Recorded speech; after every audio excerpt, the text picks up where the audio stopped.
할렐루야! 오늘은 세종을, 내일은 대한민국과 온 땅에 전도와 선교의 사명을 감당하는 세종순복음 드림교회입니다. 하나님의 사랑과 은혜가 치유와 응답이 있는 성령 충만한 교회입니다. 구독과 중보기도로 드림가족이 되어보세요. 오늘도 주 안에서 참 좋은 날입니다. 오늘 저는 여러분과 함께 내 인생을 누가 살아주나 이 제목으로 은혜를 나누고자 합니다. 어느 양갓집 처녀가 직업도 없고 장래가 불투명한 남자와 결혼하려고 했습니다. 그러니 처녀의 집 부모는 야단이 났습니다. 부모 형제들이 강력히 말리는데도 이 처녀가 하는 말은 한결같았습니다. 부모님이 내 인생을 살아주시겠어요? 내 인생 내가 사는데 왜들 이래요? 내가 잘 살거나 못 살거나 내 인생은 내 인생이니 더 이상 시비하지 마세요. 이 에피소드를 들었을 때 마음에 충격으로 다가오는 질문이 있었습니다. 과연 내 인생을 누가 살아주는가? 첫째로 내 인생 내가 산다는 주장은 어디에서 나온 것입니까? 이것은 마귀가 아담을 꿰을 때도 똑같은 말을 사용했습니다. 너는 하나님의 종으로 하나님을 섬기고 살 필요가 없다. 너 인생 너가 살아라. 이게 마귀가 아담을 향해서 한 말인 것입니다. 창세기 2장 16절로 17절에 보면 야훼 하나님이 그 사람에게 명하여 가라사대 동산 각종 나무의 실과는 내가 임의로 먹되 선악을 알게 하는 나무의 실과는 먹지 말라. 내가 먹는 날에는 정령 죽으리라 하시니라. 그런데 마귀는 와서 왜 네가 하나님 앞에서 이래라 저래라 명령을 듣느냐? 너도 하나님처럼 독립해서 살아라. 너가 하나님이 되라. 내 인생 내가 살지 왜 남에게 속박을 받고 사느냐? 그렇게 말한 것입니다. 창세기 3장 4절 5절에 뱀이 여자에게 이르되 너희가 결코 죽지 아니하리라. 너희가 그것을 먹는 날에는 너희 눈이 밝아 하나님과 같이 되어 선악을 알 줄을 하나님이 아심이라. 너 하나님처럼 되어서 좋다 나쁘다를 마음대로 결정하는 주인이 되지 왜 종으로 사느냐? 내 인생 내가 살아. 아담은 이 꾀에 넘어갔습니다. 그래서 자기 인생 자기가 살겠다고 하나님을 배반하고 나오자 에덴에서 추방되고 그 이후에 환경과 저주, 수고와 죽음이 뒤따르게 된 것입니다. 마귀가 예수님을 시험할 때도 똑같은 말로 시험했습니다. 너가 하나님의 아들이니 하나님과 동등하지 않느냐? 내 마음대로 내 인생 내 뜻대로 살아라. 하나님께 이래라 저래라 하지 못하게 하라. 예수님이 40주 40년 금식하고 줄이실 때 마귀가 와서 돌을 떡으로 만들어 먹어라. 내 인생 내가 살아라. 뭐 하나님께 먹고 사는 것조차 물어볼 필요가 있느냐? 내 인생 내가 살아라. 그때 예수께서 마태복음 4장 4절에 예수께서 대답하여 가라사대 기록되었을 때 사람이 떡으로만 살 것이 아니요 하나님의 입으로 나오는 모든 말씀으로 살 것이라 하였느니라. 단호하게 거부했습니다. 먹고 입고 마시고 사는 것도 내 인생 내 마음대로 나는 살지 않겠다. 하나님 말씀을 따라 살겠다.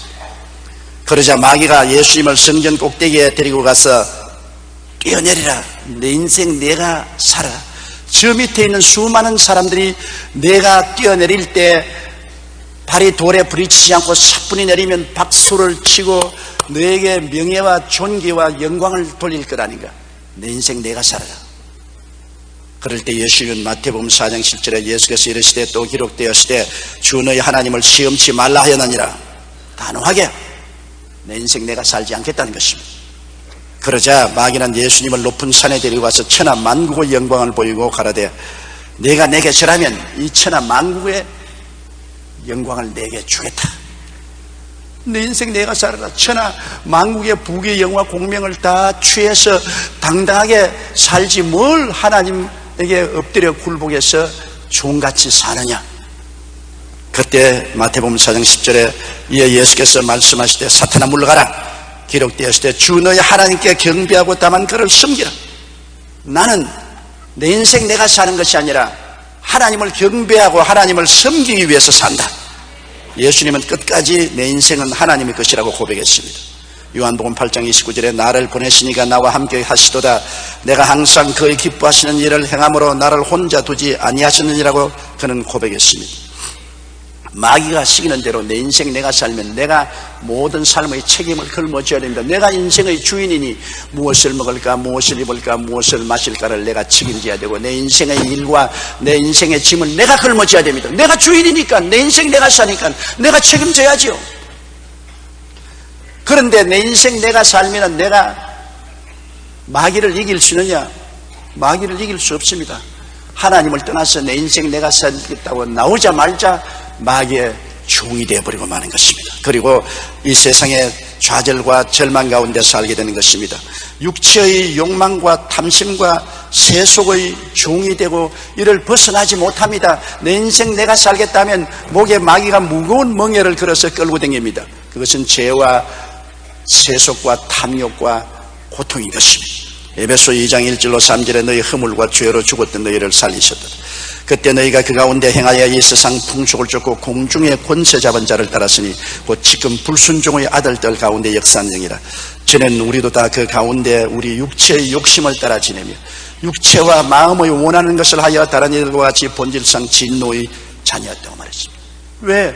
내 인생 내가 사니까 마귀에게 잡혀서 죄의 멍에를 걸머쥐고 육신의 정욕, 안목의 정욕, 이 세상 자랑을 따라 노예 생활을 하고 온 것입니다. 내 인생 내가 살면은 무거운 짐을 내가 걸머쥐고 책임져야 되기 때문에 마음에 좌절하고 낙심하고 절망합니다. 지혜 있고 총명 있고 능력 많다고 하더라도 인생을 살아가는데 자기 힘에 넘치는 수고와 고통이 늘 따라오는 것입니다. 그렇기 때문에 인생의 슬픔과 고통이 끝일 날이 없는 것은 자기 힘으로 걸머질 수 없는 짐과 일들이 생겨나기 때문인 것입니다. 종교개혁 당시 학문적으로 루터를 크게 도와주었던 멜랑톤은 15살에 대학을 졸업하고 17살에 튜빙겐 대학에서 라틴어와 헬라어를 가르칠 정도로 뛰어난 천재였습니다. 그러나 그는 어려움에 부딪히면 크게 좌절하고 낙심하는 단점을 가지고 있었습니다. 하루는 그가 또 낙심하여 해야 할 일을 또 추진하지 못하고 절망과 두려움에 빠져 있었습니다. 그때 루터가 찾아와서 그에게 다음과 같이 충고했습니다. 멜랑톤, 자네는 이 세상을 살아가면서 왜 자기가 스스로 왕노로 달려고 하느냐?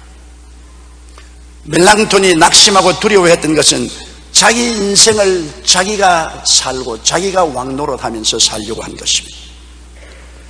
그래서 수고하고 무거운 짐을 자기가 감당하려니까 감당할 힘이 없어요. 그렇게 총명하고 지혜 있는 사람도 인생 문제를 스스로 걸머지지 못하니까 좌절하지요. 그래서 루터가 너 인생 너가 살지 마라. 너가 주인이고 너가 왕이면 너 인생 네가 책임져야 되기 때문에 그렇게 낙심하고 고통을 당하지 않느냐, 그렇게 말한 것입니다. 인생의 주인은 하나님이십니다. 우리가 하나님을 인생의 주인으로 모시고 살면 주인이 우리의 짐을 지시고 우리의 일을 해주시기 때문에 쉽고 가볍게 인생을 살아갈 수가 있게 되는 것입니다. 우리가 우리의 인생을 우리 힘으로 살고 우리가 주인 되어 살면 악한 꾀, 죄, 교만의 노예, 무거운 짐, 허무와 낭패를 모두 다 감당을 할 수가 없습니다. 이사야 64장 6절에 대저 우리는 다 부정한 자 같다. 우리의 의인은 다 더러운 옷 같으며 우리는 다 쇠폐함이 잎사귀 같으므로 우리의 죄악이 바람같이 우리를 몰아가나이다. 가을에 바람이 불면 낙엽이 떨어져서 싹 밀려가듯이 이사야는 말하기를 우리는 다 쇠폐한 나무 잎사귀 같이 죄의 바람이 불면 한 사람 남김없이 다 밀려간다고 말하는 것입니다. 왜? 우리 힘으로 죄를 감당할 수 없고 교만과 세상의 무거운 짐과 낭패와 실망을 감당할 수 없기 때문인 것입니다. 그렇기 때문에 로마서 7장 24절에 바울은 말하기를 오라 나는 곤고한 사람이로다. 이 사망의 몸에서 누가 나를 건져내랴. 자기가 인생 주인이 되면은 다가오는 허무와 절망을 극복할 수가 없습니다. 20세기 로큰롤의 황제라 불리던 엘비스 프레슬리는 지금도 많은 사람에게 동경의 대상이 됩니다. 생전에 그는 무대에 설 때마다 많은 팬들의 열광적인 환호를 받았으며 총 10억 장 이상의 앨범을 판매하고 147곡이나 히트시켜 70억 달러의 돈을 벌었습니다. 천문학적인 수의 돈이기 때문에 입이 딱 벌어져서 계산도 못하겠습니다. 그러나 그의 마지막은 초라하기 짝이 없었습니다. 그는 단지 $200만 재산을 남긴 채 실패한 결혼으로 인한 외로움과 슬픔을 이기지 못하고 결국 약물 중독으로 사망하고 말았습니다. 세상적인 조건으로 부와 인기의 최고의 자리에 올랐던 엘비스 프레슬리였지만 실상은 공허와 외로움으로 비참하게 인생을 마감하고 마는 것입니다. 왜냐하면 하나님을 떠나 자기가 인생의 주인이 되는 삶은 이와 같이 결국 절망과 허무와 무의미에 짓눌려서 이겨내지 못하는 것입니다. 결국 엘비스 프레슬리와 같은 약물 중독으로 죽지는 않을지라도 모든 사람은 가슴 속에 허무와 무의미의 텅 빈 가슴을 안고 인생을 끝마치고 마는 것입니다. 하나님이 주인이 안 되고 자기가 주인이 되니까 인생의 의미를 자기가 만들 수 없습니다. 어디서 와서 왜 살며 어디로 가는지를 스스로가 만들 수가 없습니다. 길 잃어버린 사람, 버림받은 사람, 공허한 사람이 되고 마는 것입니다. 그뿐 아니라 하나님을 떠나서 자기가 주인 노릇하면 결과에는 자기의 삶의 모든 결과의 책임을 져야 됩니다. 하나님의 진노의 표적이 되고 현재와 미래의 심판을 받게 되는 것입니다. 영원한 지옥의 심판을 받죠. 자기가 주인이니 자기가 자기를 책임져야 되지 않습니까? 요한복음 8장 24절에 너희가 만일 내가 그인 줄 믿지 아니하면 너희 죄 가운데 죽으리라고 말했습니다. 요한계시록 21장 8절에 그러나 두려워하는 자들과 믿지 아니한 자들과 흉악한 자들과 살인자들과 행음자들과 술객들과 우상숭배자들과 모든 거짓말하는 자들은 불과 유황으로 타는 못에 참여하리니 이것이 둘째 사망이라. 자기 인생 자기가 책임진 사람은 이 책임을 지고 하나님 앞에 마지막 심판을 받아야 됩니다. 마지막 지옥 심판뿐 아닙니다. 이 땅에 사는 동안에도 벌써 자기 인생 자기가 책임진 사람은 그만한 대가를 치불어야 됩니다. 북한의 정치와 경제 정책의 가장 기본되는 것은 바로 주체사상입니다. 이 주체사상은 다시 말하면 인간이 모든 것의 주인이며 인간이 중심이 되어 모든 것을 결정한다. 인본주의입니다. 북한 측에서는 이 주체사상을 통해 각자가 주인의식을 갖고 계획을 해나가기 때문에 외부의 어떤 원조 없이 스스로 자립할 수 있다고 주장합니다. 그러나 얼핏 들으면 그럴듯하지만 그 결과는 어떻습니까? 경제는 피폐할 대로 피폐해져서 세계 최빈국 중의 하나로 전락하고 한 조사에 의하면 1995년에서 1998년 사이에 무려 350만 명이나 되는 북한 동포가 굶어 죽었다고 합니다. 그것은 사람법인 조원법 2004년 2월의 잡지에 나온 글입니다. 북한이 하나님을 떠나서 인간의 힘으로 살아보겠다는 주체사상을 주장한 결과 나라 전체가 가난에 꽉 들어차서 국제사회가 도와주지 않으면 굶어 죽을 수밖에 없는 비참한 지경까지 이르게 된 것을 우리는 눈앞에서 보고 있는 것입니다. 인간 스스로 삶의 주체가 될 때 이런 비극을 피할 수가 없는 것입니다. 오늘날 내 인생 내가 산다는 것은 마귀의 논리입니다. 마귀는 겉은 번지르르 하지만은 속은 도적질하고 죽이고 멸망시키는 것 뿐입니다. 우리의 인생은 내 인생 내가 살도록 되어 있지 않습니다. 아담은 속았지만 예수님은 속지 않았습니다. 둘째로 우리는 내 인생 하나님과 더불어 산다고 하는 사람 많습니다. 예수 믿는 사람, 아직 성장하지 못한 사람은 하나님과 더불어 산다. 하나님 앞에서 자기의 주체를 양보하지 않습니다. 정말 하나님과 더불어 살 수 있습니까? 하나님과 나와 동등한 위치에서 더불어 산다면 모든 것을 하나님이 우리하고 의논해야 되시고, 하나님이 원하더라도 우리가 원치 않으면 안 해요, 못 해요.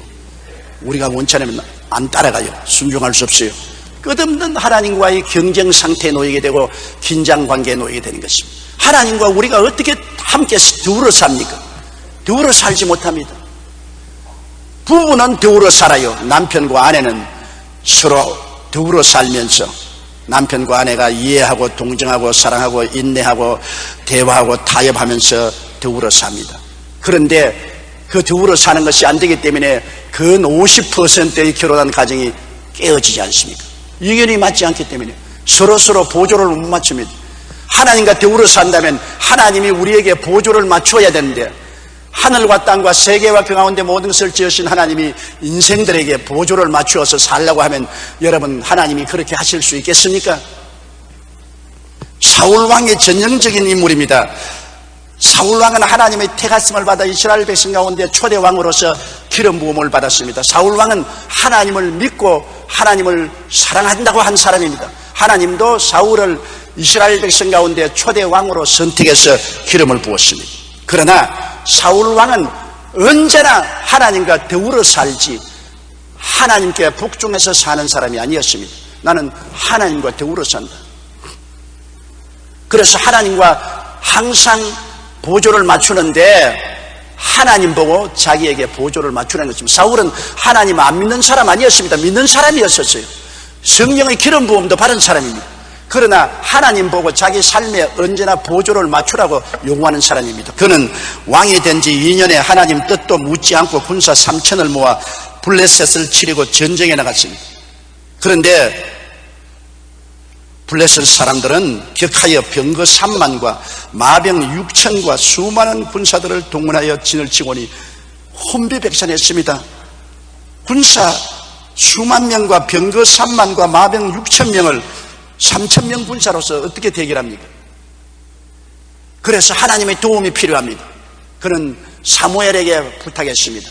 사무엘은 하나님의 제사장으로서 하나님께 태워드리는 제사를 드릴 수 있습니다. 하나님께 제사를 드리고 하나님의 도움을 구하려고 해요.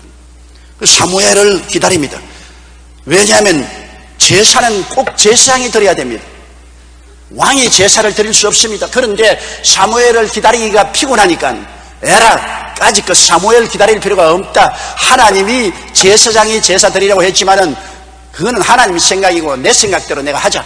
그래서 그는 사무엘이 오지도 않았는데 양을 잡아서 태워드리는 제사를 드렸습니다. 그래서 하나님이여 내가 태워드리는 제사를 드렸으니 우리 군대를 도와주옵소서. 제사는 사무엘이 드려야 하는데 사울이 자기의 본분을 뛰어넘어 하나님께 번제를 드린 것은 편의주의적인 신앙입니다. 내게 필요할 때마다 하나님을 이용하겠다는 것입니다. 그때 늦게야 사무엘이 와보니 벌써 제사 끝났습니다. 태워드린 제사를 왕이 직접 드렸습니다. 그때 사무엘이 진노했습니다. 사무엘상 13장 13절로 14절에 사무엘이 사울에게 이르되 왕이 망령되이 행하였도다. 왕이 왕의 하나님 야훼께서 왕에게 명하신 명령을 지키지 아니하였도다. 그리하였다면 야훼께서 이스라엘 위에 왕의 나라를 영영히 세우셨을 것이오늘 지금은 왕의 나라가 길지 못할 것이라. 야훼께서 왕에게 명하신 바를 왕이 지키지 아니하였으므로 야훼께서 그 마음에 맞는 사람을 구하여 그 백성의 지도자를 삼으려고 하시었다. 굉장히 사무엘이 화를 냈습니다. 여기에서 바로 사울이 한 것은 인본주의적인 신앙입니다. 내가 편한 대로 하나님을 믿지 하나님 명령에 순종해서 믿을 것이 뭐냐? 하나님과 더불어 살기 때문에 하나님이 내게 보조를 맞춰야 됩니다. 그 다음 또다시 나타난 인본주의적 신앙을 보십시오. 하나님이 사무엘을 통해서 사울에게 이렇게 말했습니다. 사무엘상 15장 2절로 3절에 만군의 야훼께서 이같이 말씀하시기를 아말렉이 이스라엘에 행한 일 곧 애굽에서 나올 때 길에서 대적한 일을 내가 추억하노니 지금 가서 아말렉을 쳐서 그들의 모든 소유를 남기지 말고 진멸하되 남녀와 소아와 젖먹이는 아이와 우양과 약대와 나귀를 죽이라 하시는 아말렉을 전멸하고 실을 말리라고 말했었습니다. 그런데 사울이 또 편의주의를 했습니다. 그가 나가서 하나님의 도움으로 아말렉을 쳤는데 내 공로를 세우기 위해서 다 죽일 겁니다. 아각 왕을 잡아서 당당하게 포로 행렬을 끌고서 가면 내가 영광을 받을 거거든요. 그리고 왜 다 진멸할 거냐? 이 소와 살찐 양들이 얼마나 많은고 이걸 왜 죽여버리겠냐? 이거 우리 전리품으로 가져가서 군사들도 나누고 그렇게 하는 게 좋겠다. 하나님 생각이 아니고 자기 생각대로 하나님이 내게 보조 맞추세요. 그래서 그는 아말렉을 치되 아각 왕을 살려놓고 그의 모든 소와 말과 양과 염소를 좋은 것은 다 전리품으로 잡았습니다. 사무엘상 15장 19절에 사무엘이 사울을 찾아가서 말했습니다. 어찌하여 왕이 야훼의 목소리를 청종치 아니하고 탈취하게 하면 급하여 야훼의 악하게 여기시는 것을 행하였나이까? 사무엘이 가로되 야훼께서 번제와 다른 제사를 그 목소리 순종하는 것을 좋아하심 같이 좋아하시겠나이까? 순종이 제사보다 낫고 듣는 것이 수양의 기름보다 나으니 이는 거역하는 것은 사수로의 죄와 같고 완고한 것은 사신 우상에게 절하는 죄와 같음이라. 왕이 야훼의 말씀을 버렸으므로 야훼께서도 왕을 버려 왕이 되지 못하게 하였네. 그러한 말이 아니요, 이 양이나 소를 가지고 가는 것은 우리만 취하는 것이 아니라 하나님께 제사 드리려고 합니다. 그러니까 하나님의 종 사무엘이 진노하죠. 왕이 하나님이 번제와 다른 제사 그 목소리 순종하는 것을 좋아하신 것이 좋아하겠나이까. 순종하는 것이 제사보다 낫고 듣는 것이 수양의 기름보다 낫다. 하나님 말씀을 버리면 제사고 뭐고 아무 소용없다.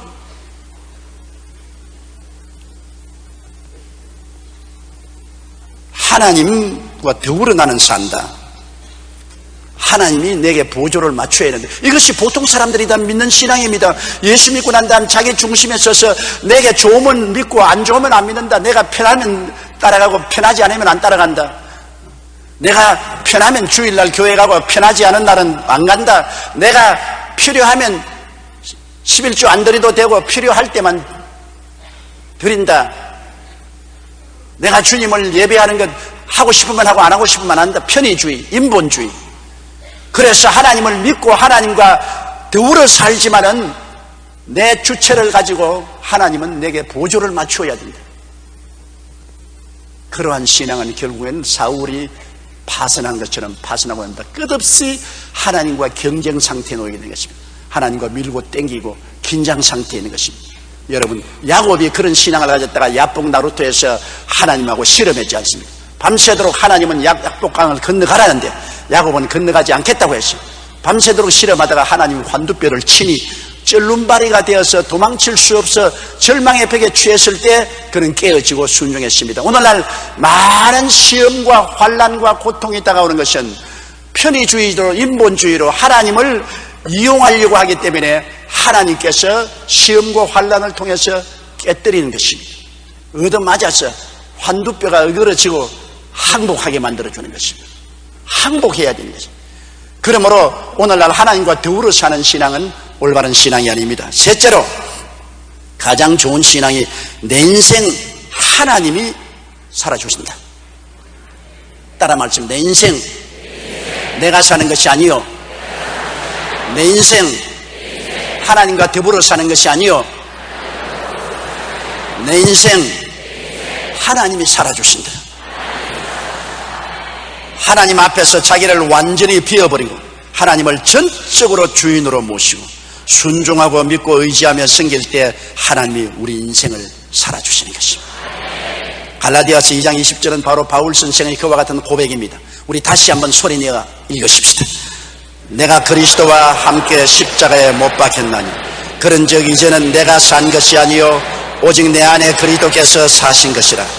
이제 내가 육체 가운데 사는 것은 나를 사랑하사 나를 위하여 자기 몸을 버리신 하나님의 아들을 믿는 믿음 안에서 사는 것이라. 이제 완전히 주님이 우리 주인이 되고 우리는 주님을 복종하고 믿고 의지하고 섬기기 위해서 살게 되니까 이제 우리의 주인이 우리의 인생을 살아주는 것입니다. 그러므로 마태복음 6장 31절로 33절에 염려하여 이르기를 무엇을 먹을까 무엇을 마실까 무엇을 입을까 하지 말라. 이는 다 이방인들이 구하는 것이요 너희 천부께서 이 모든 것이 너희에게 있어야 할 줄을 아시느니라. 너희는 먼저 그의 나라와 그의 일을 구하라. 그리하면 이 모든 것을 너희에게 더하시리라. 내가 하나님을 주인 삼고 그 의와 그 나라를 구하고 살면 하나님이 책임져 주시는 인생을 사는 것입니다. 로마서 8장 31절로 32절에 하나님이 우리를 위하시면 누가 우리를 대적하리요. 자기 아들을 아끼지 아니하시고 우리 모든 사람을 위하여 내어주시니가 어찌 그 아들과 함께 모든 것을 우리에게 은사로 주지 아니하시겠느냐. 우리가 인생을 살면서 하나님을 주인으로 모시고 살면 우리가 난관에 부딪힐 때도 늘 하나님이 주인이기 때문에 주인에게 부탁하면 주인이 돌보아 주시는 것입니다. 모르스 부호는 가장 쉽고 유용하게 만들어진 전신부호로 1832년부터 얼마 전 위성통신으로 대치되기까지 100여 년간 주요 해상 구조 신호로 사용되었습니다. 뚜 하고 전보치는 거 말입니다. 이 모르스 부호는 사무엘 모르스 교수가 발명했는데 하루는 그에게 어떤 사람이 찾아와서 이렇게 물었습니다. 교수님은 실험을 하시는 동안 무엇을 해야 할지 몰라서 중단하신 적이 없습니까? 여러 번 그랬지요. 그럴 때는 어떻게 하시나요? 저는 무슨 일을 해야 할지 모를 때마다 하나님께 엎드려 기도드렸습니다. 그때마다 하나님께서 응답하셨고 그로 인해 모르스 부호를 발명할 수 있었지요. 덕분에 지금은 엄청난 부와 명예를 얻게 되었습니다. 하나님께서 저에게 이런 축복을 주신 것은 다른 사람들보다 뛰어나서가 아니라 전적으로 하나님을 주로 모시고 의지했기 때문입니다. 모르스 교수가 모르스 부호를 발명한 뒤 제일 먼저 보낸 전문은 잠언서 3장 5절 6절이었습니다. 제일 처음 모르스 부호를 발명해서 친 것이 잠언서 3장 5절 6절입니다. 너는 마음을 다하여 야훼를 의뢰하고 내 명철을 의지하지 말라. 너는 범사의 그를 인정하라. 그리하면 내 길을 지도하시랴. 이런 위대한 신앙인이었기 때문에 하나님께서 그를 들어 이 놀라운 전보 부호를 발명하기 위해서 수많은 사람들의 생명을 구하는 일에 사용하게 만들어 주신 것입니다. 다윗을 보십시오. 다윗은 소년 시절 10살에서 7살이가 바로 소년이라고 하는데, 소년 시절에 그는 놀라운 일이 있었습니다. 아버지의 양을 치다가 곰이 와서 양 새끼를 잡아가면 뛰어가서 곰과 싸워서 빼앗고 곰이 달라들면 쳐서 죽였습니다.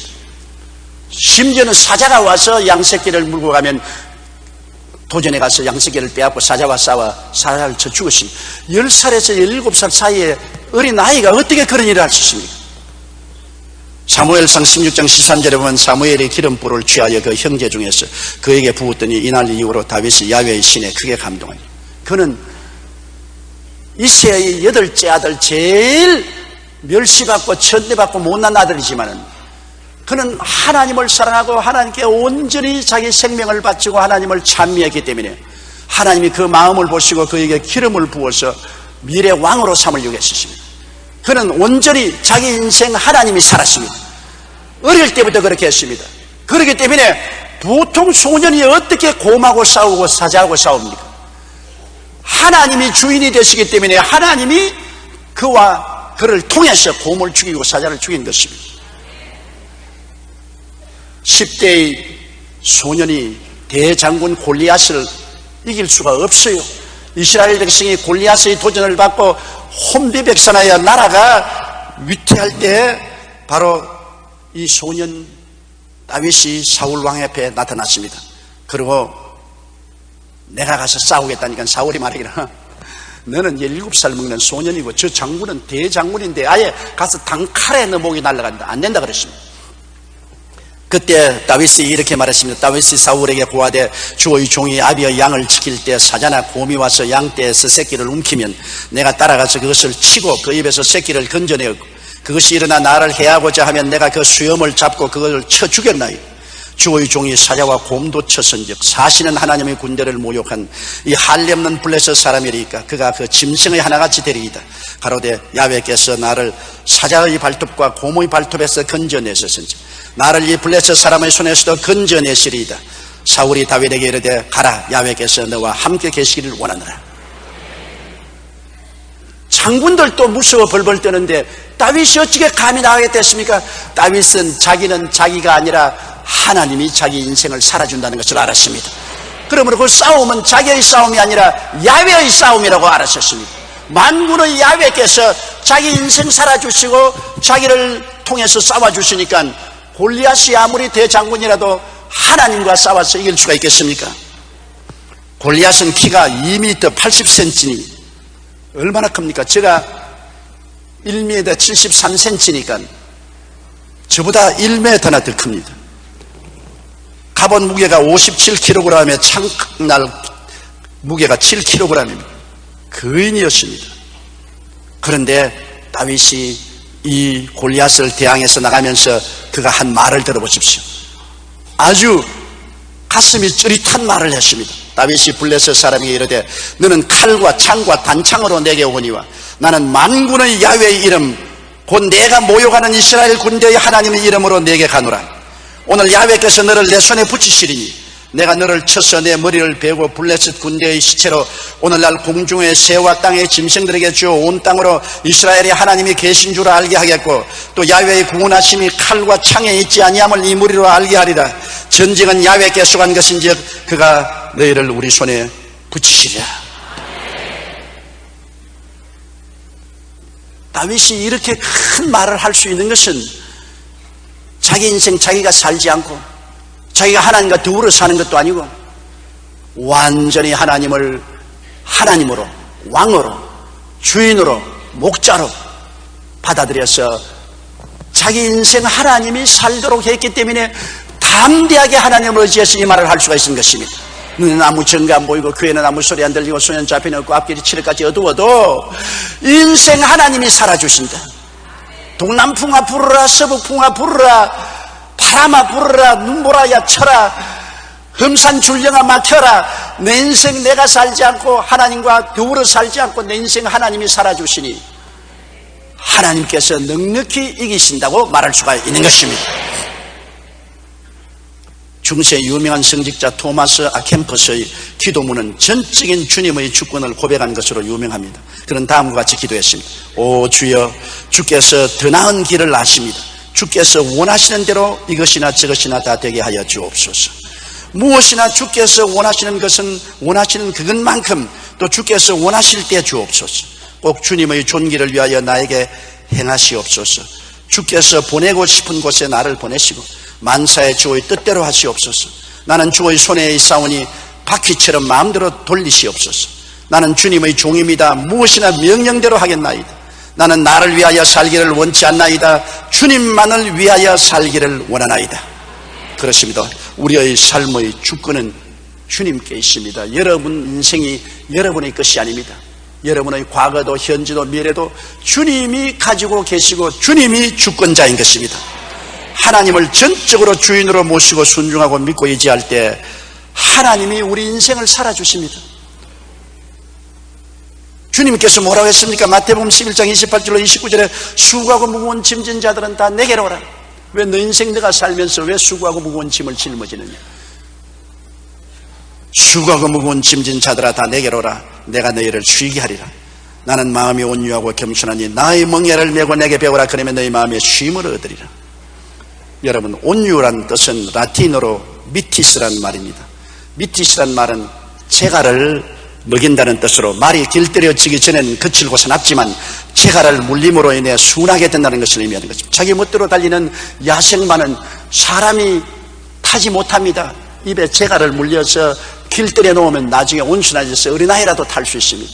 주님은 우리에게 자기가 하나님 앞에 온유한 것처럼 길들임을 받아 전적으로 순종하는 것입니다. 그리고 온유란 말은 영어로는 humility인데 이는 라틴어로 후무스란 말인 것입니다. 흙 또는 땅이라는 것입니다. 온유라는 것은 흙 위에 땅 위에 납작하게 엎드리라는 것입니다. 그래서 오직 하나님을 쳐다보고 하나님만 의지하라는 것입니다. 예수님께서 나는 새가를 물린 말과 같이 주님 시키는 대로 한다. 나는 겸손해서 흙에 엎드려서 하나님만 바라보고 하나님만 믿고 의지한다. 나에게 이것을 배워라. 그래야하면 하나님이 너 인생 살아주신다. 하나님이 너희 무거운 짐을 짊어지시고 너희 일을 해주시고 너는 마음의 평안함을 가지고 산다. 동남풍이 불고 서북풍이 불어도 가시밭길을 걸어가도 태산줄령을 건너가도 너는 마음의 평안을 가질 수 있는 것은 하나님이 너 인생을 살아주신다. 여러분, 마귀는 내 인생 내가 살아라. 하나님이고 뭐가 없다. 내 인생 내가 살아라. 그렇게 말합니다. 또 자라지 못한 어린아이 신자들은 나는 하나님과 더불어 산다. 하나님이 내게 보조를 맞춰와라 된다. 그러나 성장한 신자는 내 인생 내가 사는 것이 아니요 하나님과 더불어 사는 것도 아니요 하나님이 내 인생을 살아주십니다. 나는 죽고 또 죽고 또 죽고 십자가에 매달려 죽어버리고 이제 내가 사는 것은 내가 아니요 내 안에 예수 그리스도 하나님이 사신 것입니다. 하나님께 절대 복종하고 하나님을 믿고 의지하고 하나님을 섬기기 위해서 삽니다. 나를 붙잡아 주신 이도 하나님이시요 나를 채워 주신 이도 하나님이시요 나에게 열매 맺게 해주신 이도 하나님이십니다. 하나님이 내 안에도 밖에도 온통 충만하여 나는 하나님으로 말미암아 사는 인생이 되는 것입니다. 이것이 참 평안을 가지고 승리하는 인생을 살고 천국까지 무사히 도착하는 신앙생활이 되는 것입니다. 다 같이 고개 숙여 기도드리겠습니다. 거룩하시고 영광스러우신 우리 아버지 하나님, 아담과 하와의 타락한 그 삶이 오늘날 세계에 팽배하여 사람들은 하나님을 버리고 제 인생 제가 산다고 합니다. 사람들은 제 인생 제가 살기 때문에 시기와 분노와 질투와 전쟁과 고통이 끝이지 않습니다. 인간한 수가 무거운 짐을 짊어지지 못하기 때문에 피투성이가 됩니다. 아버지여, 또 많은 신자들이 시험을 당하고 고통을 당하고 매를 맞고 부러지고 하는 이유는 내 인생 하나님과 더불어 산다고 하나님 보고 자기 삶의 발걸음에 보조를 맞추러 가며 하나님으로부터 매를 맞고 있습니다. 아버지여, 예수님을 배우게 하여 주시옵소서. 온유한 마음으로 입에 자갈을 물고 절대로 순종하고 겸손한 마음으로 땅 위에 몸을 엎드려서 믿고 의지하고 순종하여 살아서 하나님이 우리의 하나님이 되시고 왕이 되시고 주인이 되시고 목자가 되셔서 우리 인생을 살아주게 하여 주시옵소서. 예수님 이름으로 기도드리옵나이다. 아멘.